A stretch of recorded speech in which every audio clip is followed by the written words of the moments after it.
On this week's edition of Granite State Live, our premier live stream podcast, co-host Julian Acciard and host Keith Hanson did a segment late in the show on the relationship between the Democrat and Republican Party and actual Black American history. I thought the segment was so important that I wanted to give it its own standalone spot right here on Grok Talk. The truth about who has had the back of Black Americans and who has not. It's only about 35 minutes, so it's shorter than a regular program, so please take some time to watch it. And remember, we are reader and viewer supported, so feel free to donate or subscribe at the link below. And when you're done, take time to check out all the other podcasts on GraniteGrok.com. Real independent media that now provides real independent podcasts. All right, welcome back to Granite State Live. I'm going to tell you right now, it is 8:53 currently, and we are going to go long on this episode. We're going to go past the 9 o'clock because you know what? There's some fire happening tonight, and I love it, and I want to talk about this, and I want to piss some Democrats off because we're going to talk about their history. And when I talk about the history of the Democrat Party, I want to I don't know if our producer has the time warp music up or not. So we're going to go into the way back machine.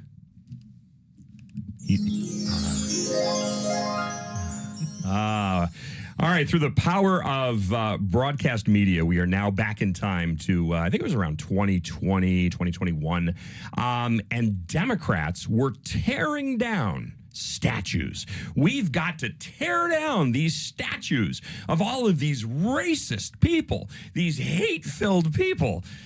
And you know what I have to say? I want you to look into the faces of those statues and realize every single day the ugliness of your history. Democrats, I don't want you tearing down statues so that way your history can now be hidden from the world. 1984, George Orwell, we put things into the memory hole. We rewrite history and we take the old version of history and we go into the memory hole and we rewrite history. No, Democrats, you don't get to do that. I want those racist statues up there to remind you of your murderous, evil history every single day. And I have got a laundry list of acts and bills and laws and activities. I love playing this game when it comes to the Democrats, who, by the way, and you'll hear this all the time, well, actually, history flipped because the Democrats were the abolitionist party and the Republicans were the rich white slave owners, and then somewhere along the line, history flipped. No, history didn't flip because on June 17th, 1854, the Republican Party was officially founded as an abolitionist party to slavery in the United States. That, kids, is fact. And when you listen to the words of Democrats who fought tooth and nail to prevent the abolition of slavery and the freedoms for black people, U.S. Senator Stephen Douglas, a Democrat out of Illinois, said, quote, if you desire Negro citizenship, if you desire to allow them to come into the state and settle with the white man, if you desire them to vote on an equality with yourselves and make them eligible to office, to serve on juries and to adjudge your rights, then support Mr. Lincoln and the Black Republican Party who are in favor of citizenship to the Negro. For one, I am opposed to Negro citizenship in any and every form. I believe this government was made on the white basis. I believe it was made by white men for the benefit of white men and their posterity forever, and I am in favor of confining citizenship to white men, men of European birth and descent, instead of conferring it upon Negroes, Indians, and other inferior races. That, ladies and gentlemen, are the direct words of a Democrat. Yep. And when we start looking at the 13th Amendment banning slavery, 100% Republican support. 63% of Democrats voted in opposition of the 13th Amendment. If you are a Democrat and you believe that somehow, some way, the Democrat Party has been advocating for the rights of people who are non-white, I hate to break it to you, but you have been deceived. You have been lied to. You are blind. You have consumed the propaganda Kool-Aid. And it's about time you tear the blinders off and realize what a dark, murderous history the Democrat Party has had. Your thoughts? Am I wrong about this? No, you're not. The only difference in how things have changed is the Democrats are no longer overtly racist. They're covertly racist. Now, me personally, I've dealt with racist people my whole life. I'd rather deal with an overtly racist guy who tells me from a mile away he hates me than a guy who can sneak up behind me, walking next to me, smiling, and stab me in the back. And this is exactly what I mean when I said before that they use black faces to advance policies that are directly detrimental to the black community. Now, if you look, like I said, systemic racism is post-humanist intersectional Marxism. Cross-dressing is progressivism. It has been highly focused in black communities for 100 years. Every single policy that we complain about. See, the left has figured out this word game. They blame America for the things that they have done. And ardent patriots that we are, we stand up in America's defense. And what we actually end up doing is we end up accepting their premise, for one, that America is responsible for these actions and that it wasn't a specific party that did it. And then we end up giving them a pass for the things that they've done and actually steel manning their own history. And we make ourselves look like we are actually the party they claim us to be by steel manning their own racist policies. For instance, redlining and gentrification, FDR, Woodrow Wilson. Whitewashing history, Woodrow Wilson. The Great Society Act, basically pimping out, getting rid of the father and relegating us to just a paycheck, LBJ. There are multiple laws, Jim Crow laws all throughout the South. Democrat, Democrat, Democrat, Democrat, Democrat. Mm-hmm. But by blaming America, we stand up and say, well, if you don't like it, get out of America. Here's the problem. You're defending your opposition's stance. They're trying to walk away from their history by hiding statues, by hiding which party did these things. Their methodology of accomplishing the destruction, death, poverty, and destruction of the black community has changed. And it wasn't necessarily about black people. It was racism, but it wasn't necessarily about us as it was advancing Marxism. We were just the tool. We were the petri dish. Where we fail is we lose the messaging war because we're responding to their premise rather than going, no, your premise doesn't fit reality. The big switch never happened. We didn't start to win the South, the rural South, until the 80s. We didn't win the South until the 80s. So you're telling me as society got less racist, we won the South, the place that was supposed to be where all the racists were? That doesn't make sense.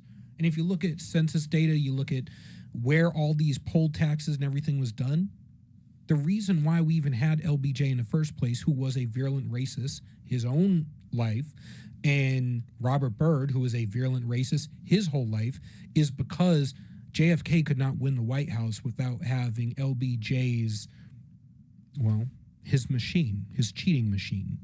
The guy that magically ended up winning more votes than there were voters in most of his elections. That's just not possible. But see, the problem is, like I said, we're losing a propaganda war because we don't run the avenues of propaganda. What is it about basic history, though, Julian, that people don't understand? A perfect example. So Democrats love Planned Parenthood. And Planned Parenthood is out there to help the impoverished and disenfranchised communities. It's a eugenics program. It's a eugenics program specifically targeting black people because Margaret Sanger wanted to see black people breed themselves out of existence. That's why we want to give black people abortions. That's why we want to make sure that we've got all of this birth control for black people, because Margaret Sanger and the Democrats have identified people of color as people who are inferior. I love, I get that thrown at me all the time. Oh, you're a racist. Show me one instance. I have been broadcasting terrestrial media since 2008. Everything is archived. Yep. Show me one instance where I have ever uttered a racist word. See, and this is the game that they play, is the way the media works, and this is where I can't stand intermediaries, because intermediaries don't live in reality with the rest of us. They don't go grocery shopping like the rest of us. They put on their T-shirt and their jeans now because of social media and YouTube and podcasts. They put on their T-shirt and jeans like putting on a costume in Hollywood. Mm-hmm. And then they pretend to be a normal person.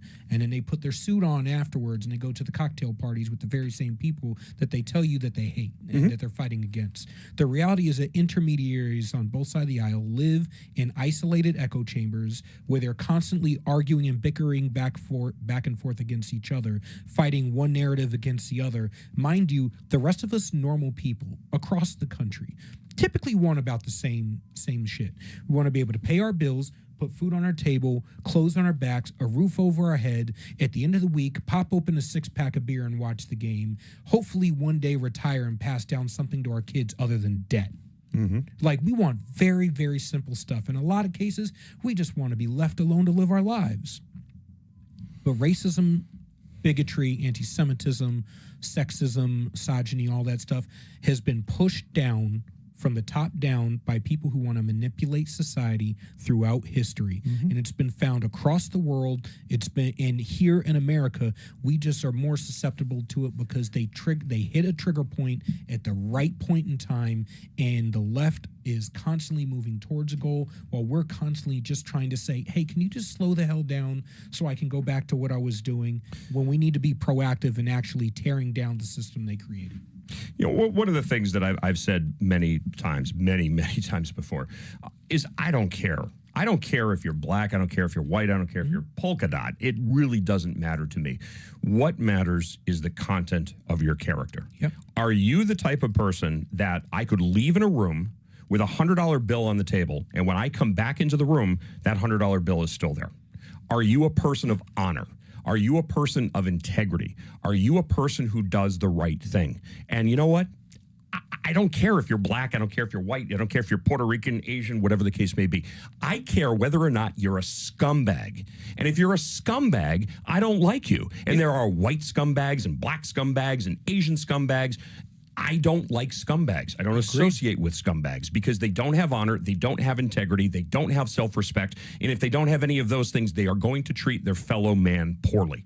Bottom line. The reality is a lot of people in the world, and this isn't exclusive to Americans, most people don't have principles that last past their momentary convenience. That's the reality. Well, people are selfishly motivated. Yes.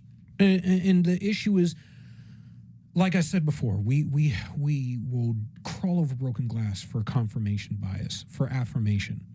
We want to believe that the intermediaries who represent us, who are speaking for us, have good aims. The problem is they have a profit motive, and that profit motive has nothing to do with telling the truth and has everything to do with farming engagement, because the algorithms on social media pay you for raw engagement, and controversy drives the most engagement, which means saying the crazy part out loud. Not the truth, not the quiet part, the crazy part out loud drives the most controversy. You have people on the left who post nothing but anti-white stuff to drive their base and trigger the right into responding. You have people on the right who put nothing but anti-black stuff to do the exact same thing in the inverse. It is a battle of narratives. It doesn't serve the average person. But if you get down to real history, the Confederate statues, I agree with you. Keep them out in the open. I want you to know history. The uncomfortable, the dirty, the nice, the beautiful. I learned so much about history in this country, the good, the bad, and the ugly. Mm-hmm. And you know what? I ended up being a bigger patriot for it. Unabashed. I can acknowledge the worst parts about both the Democrat Party and the Republican Party and still be not only an ardent patriot, but an ardent conservative, an ardent Republican, and a massive MAGA person. The MAGA man. The reality is, Many of those statues that we were protecting were erected in the 1960s and throughout the civil rights movement as an FU to the civil rights movement, erected by Dixiecrats as an FU to the civil rights movement. Now they want to erase that history so they can get past the inconvenient part. But then you have the other flip side of it. They also wanted to erase the founding fathers. There were two separate groups of statues they wanted to get rid of. They wanted to erase the founding fathers because the founding fathers, we can gravitate around those principles and recognize if we can see the principles past the flawed men that proposed them. All of a sudden, we're not able to be manipulated because we have a common cause.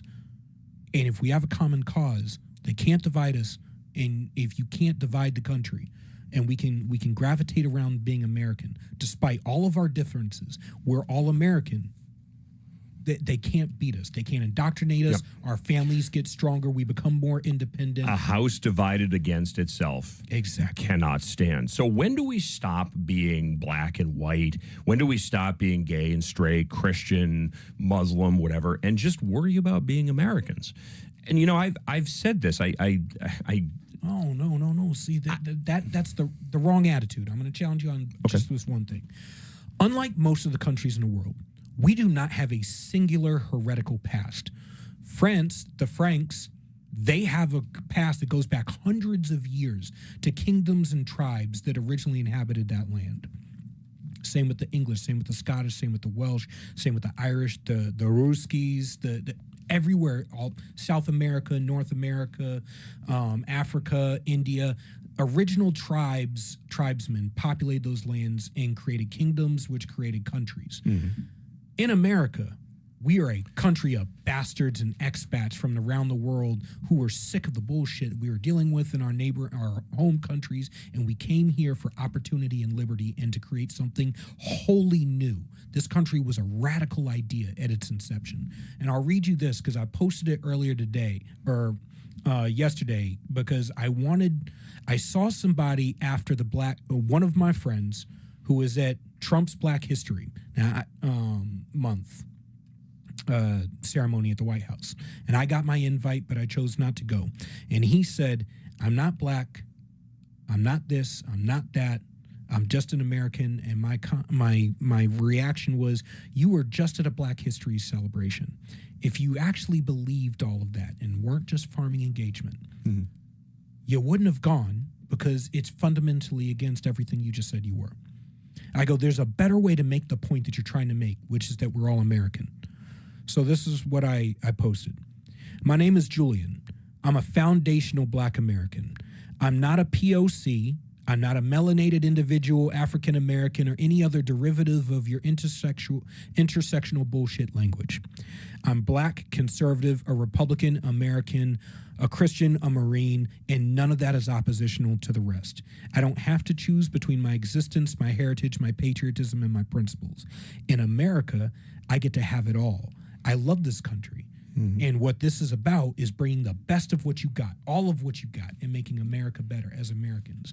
We are not Americans in spite, we are Americans encompassing everything that we are. We are not Americans despite everything that we are. So what a melting pot is supposed to be is that. What the melting pot that the left is trying to push is actually an American collectivism, where you get rid of everything. You have no religion, you have no faith, you have no heritage, you have no anything else but American and complete and utter loyalty to the government. No, and I understand that, and let me rephrase that in the sense that I'm not looking for people to be blindly American. We can celebrate all of our diversity. Yes, we are. I'm say this all the time. I'm the unapologetic contrarian conservative. Being a contrarian means that I question things. We're not allowed to question the science. No. That's part of the scientific process, is to always look for validation. And if there's an opportunity to punch a hole in that theory, then we're going to punch a hole in that theory. That's what we do. And it's the same thing, I think, with this concept. We are contrarians by nature. We started a revolution. We defeated a group of ragtag farmers, defeated the largest standing army in the world because they were pissed off over a tax on a beverage. awesome. We are a contrarian people by nature. God, I wish we could get But that we're a attitude melting back. pot. So we can celebrate the diversity. I have no problem with that. The progressive left in the Democrat Party has now used that against us. Oh, if you, it's a cultural appropriation. If I, as a white, half French Canadian, half British guy, eat a taco, I'm guilty of cultural appropriation. It's insane. I'm celebrating other people's heritage. What's insane. What's wrong with that? In America, we should be enjoying each other's heritage. Yep. I mean, I love to go get a Polish sausage. I love to go get tacos. I love Tex-Mex. Like, I miss California solely for the street tacos. Everything else in that state sucks except for the classic car culture, the dance culture, and the Tex-Mex. If I could get rid of everything else about that state and the weather, and I get rid of everything else about the state and just have those things, it would be golden. But I was thinking about where this. we get to, and I think this, because Black History Month is a good example of this. I mentioned before how it was founded. It was founded by Carter G. Woodson to defeat the narratives of the left. And not just to defeat the narratives of the left, but to remind us of what we can accomplish together, of what we accomplished when black people and white people came together. This is prior to the Immigration Act of 1964. So the immigration wasn't the issue that it is now. But it was the goal of it, Negro History Week. Carter G. Woodson was a black Republican. My family have been Republicans since the end of slavery. Never switched sides. Because we don't believe in the big switch narrative. It's bullshit. Then you get Gerald Ford, Republican, president, expands it into Black History Month. Still the same purpose. The problem is when the left marched to the institutions, there was nobody left there to teach the truth. So we got a carefully curated version of history. What do you learn about for a month? You learn a victim mentality of black people, as if we never fought back against the Democrats and the Dixiecrats and their Jim Crow laws and their mass lynchings, as if we never fought back against slavery, as if there's no resilience and uniquely anything American about us, as if all black people throughout the country are the same. As a matter of fact, the proper term for black Americans is not black. It was the American Negro, a unique identity that is founded in the nature of this country. And yes, the Atlantic slave trade, but the Atlantic slave trade ended in 1881, if I remember correctly. Past that, all those slaves that had been here had been divorced from their heretical homeland in those cultures and had a uniquely American culture built out of coming out of slavery. That unique identity was completely different from African immigrants, Caribbean immigrants, so on and so forth. But the term black was created by Pan-Africanists and Marxists who wanted to create a movement forcing all black peoples worldwide to collectivize together again to weaponize a system and infrastructure of activism in order to push an ideological agenda. It was not rooted in anything in the black community. These were intermediaries inserting a different ideology into the black movement, into the American Negro movement in order to test their theories. And they did. They were able to divide us. They were able to systematically dismantle the black family, like your previous statement. To be honest, feminism did not take root in the black community originally. It actually, and the vast majority of women in the country didn't support feminism. Only about 15% did. And they were going after the patriarchy, the white patriarchy, using the cries of average, everyday white women against their husbands. The Marxists went after the patriarchy because what is the white patriarchy according to Dr. Karlin Boroshenko? The white patriarchy is capitalism, which is why if you look at every single leftist group, it is the takedown of capitalism that is their ultimate goal. I wanted to just mention one other thing here because we were talking about certainly the slavery aspect of this. I came up with, several years ago, I came up with a bullet point list. And I would challenge any Democrat who wants to have a historical conversation about this. March 27th, 1866, Democrat President Andrew Johnson vetoed a law granting voting rights to black people. May 10th, 1866, the U.S. House passed Republicans' 14th Amendment, guaranteeing due process and equal protection. It was the Republicans who put this forth. The proposed 14th Amendment guaranteeing due process and equal protection of the laws to all citizens. 100% of Democrats voted no. That was on May 10th, 1866. In June 8th, 1866, the U.S. Senate passed the Republicans' 14th Amendment, guaranteeing due process and equal protection of law to all citizens. 94% of Republicans voted yes. 100% of Democrats vote no. March 27th, 1866, Democrat President Andrew Johnson vetoes a law granting voting rights to blacks in the District of Columbia. March 30th, 1868, Republicans began the impeachment trial of Democrat President Andrew Johnson, who declared, as a Democrat, this is what he declared, quote, "This is a country for white men, and by God, as long as I am president, it shall be a government of white men." Mm-hmm. You want to know what That's your history, Democrats. Yep. Defend it. Defend it. Tell us how the great switch occurred, because at least in the real version of history, not the revisionist history that you love to adhere to, this is fact. It's not the fake news. And this is where the left claims that the party switched in the 60s. We already showed that's not true. The reality is the switch started taking place after the establishment, the lily white Republicans, made that power play from 1877 to 1890. By 1936, the last black Republican congressman and senator, federal representative, was gone, out of office. By then, every single black party chair of every GOP in the country was gone. This is after Frederick Douglass's death when he was the National Party chair. This is after all of that. This establishment push. Now, there was another group at the time, what I call the original MAGA movement, the original Tea Party movement, the Reagan Revolution, the Liberty group. This was the black and tans who fought back against the lily white movements that didn't take the pessimistic lost cause, accept the lost cause view of history.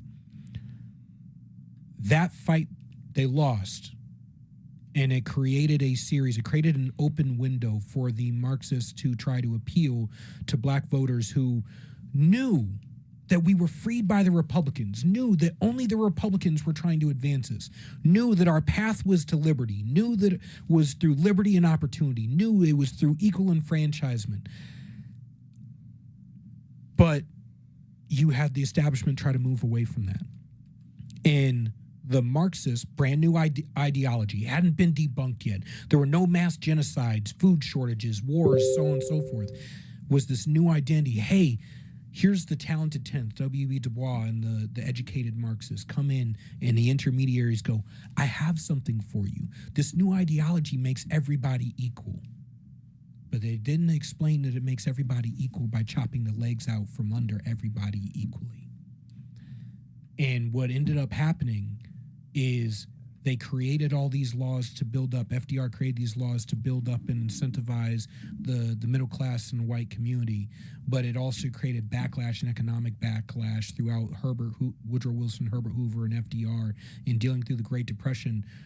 There was also a lot of animus that led to the Tulsa, Oklahoma, and the Black Wall Streets all over the country, colloquial term, being burnt down and massacred and so on and so forth, because what was really happening is because we were segregated from society due to those laws, when white people started to suffer, we were self-sufficient because we had no choice. And it created animosity. And then the Dixiecrats, Democrats still burnt down and massacred those communities. Governor of Oklahoma, Democrat. The army that got sent in, Democrat. The police that got sent in, Democrat. It's Democrat history, continuously. We just forget to point out the real masterminds behind all this is that it's still the same boogeyman. Mm-hmm. Well, see, that's the thing that's the boogeyman mentality. Mm-hmm. It's as long as you have a boogeyman, you have a victim. Mm-hmm. As long as you have a perpetrator, you have a victim. Mm-hmm. And so this is a very interesting and strategically orchestrated plan by Democrats. We're going to create the problem. we're going to be the boogeyman. But what we're going to do is now point the finger at somebody else and say, that's your oppressor. That's your perpetrator. And if you vote for us, now we are going to help you to, just like the blood-sucking ambulance-chasing attorneys on daytime television. If somebody did you wrong, that's the boogeyman, then hire us, because we're in a position to be able to go after the boogeyman and get you what you deserve. Yeah. And this is something that I've said all along. You see this when you've got the a school shooting. The smoke hasn't cleared from a school shooting, and now you have Democrats that are standing on a pile of dead children saying, well, if you vote for me, I'm going to fix this problem. You're not going to fix the problem. You're going to maintain the problem. Yep. This is something that, I accuse Charlene Lovett, the former mayor of Claremont, of doing this. You're never going to fix the problem, Mayor Lovett. What you're going to do is continue to perpetrate the problem, because as long as you've got a problem, you've got something that you can use to campaign for money and for votes. You're not interested in fixing the problem. You want to maintain the problem for as long as you possibly can, because you can exploit that for money and you can exploit that for votes. And I got to be honest with you, there are an equal number of Republicans who do the exact same thing. See, here's the, and it gets more nefarious. So at the time of the civil rights movement, black people were catching up. We were catching up by every metric: education, literacy, entrepreneurship, family creation, children per household, income. We're even closing the income gap. Remember, we had to recreate self-sufficient communities. After the bombing of Tulsa, Oklahoma, the Tulsa massacre, we rebuilt it. We rebuilt those black Wall Streets right after the Democrats torn them down in the first place. But they don't tell you that flip side of the story. They don't tell you the resilience, because if they told you the resilience, you would have a mindset of resilience and independence and success that means you don't need them anymore. See, they're still operating on this idea of white supremacy.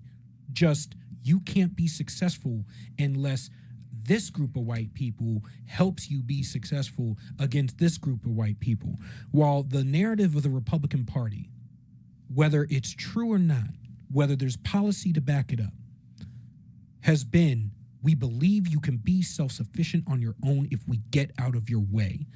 The Amen. only time that is not that is disingenuous, and I have chewed out many a Republican governor for this, you have deep blue cities in your own backyard, in your red states that you don't try to take over.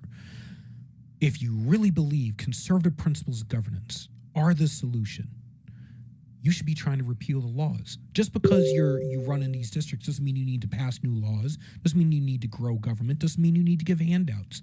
In a lot of cases, it's repealing laws that require simple stuff like a barber to get a $5,000 barber's license in order to cut hair. You're either good at cutting hair or you can't, or you're not. You either can do a fade in a good lineup or you can't. And people are going to figure it out real quick when you walk down the sidewalk and your hairline's like this. You know, I love it when you bring that up. Same with beauty parlors and with anything. Yeah. Here's the bottom line, and this is why progressives hate the free market system. Yeah. Because the free market system is proof positive Yep. that an economic system can work when government doesn't artificially influence it, when the consumers make the decisions. And just The like that, if biggest you can't successes give of a the good black haircut, community guess is free what? market. You're not going to be in business very long. If you can't put a roof on a house that doesn't leak, you're going to be put out. If you charge too much, you're going to be put out of business. It's not the government saying this is what you have to do. It's the free market system creating a competitive mart and people competing honestly within that competitive mart. And progressives and Democrats hate that because it's equal opportunity. How many people have come to this country and created vast amounts of multi-generational wealth for themselves and their families, not because of handouts that the Democrats have given them, but because the opportunities that exist here and here alone. See, if I were a black intermediary myself, and I were going to stand and speak in front of millions of people at CPAC, my pitch would be, I understand that we've never come after your vote.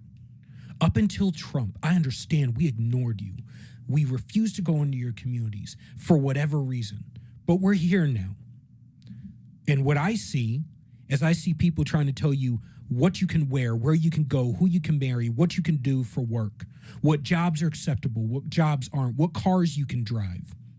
I see them gutting the resources out of your schools and then telling you that it's your fault for not being able to read, that it's not theirs, while simultaneously lining their own pockets.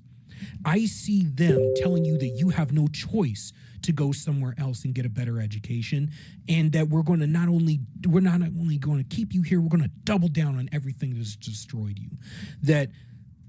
Perfect example, the BLM movement. BLM started as 3 black men holding their local government accountable for weaponizing the police force against the citizens to make up for unfunded pension liabilities. Literally using the police as a tax arm against citizens. 3 black men holding a universally Democrat city council, police chief, mayor, all of it. 3 black lesbians popped up, Patrisse Cullors and the gang, funded by George Soros. Now, the movement goes national. 1 black man dead, the other one in prison. The other one exposed it and went into hiding. This was about people asking for limited government. The solutions they were begging for were transparency, accountability, efficiency, and efficacy.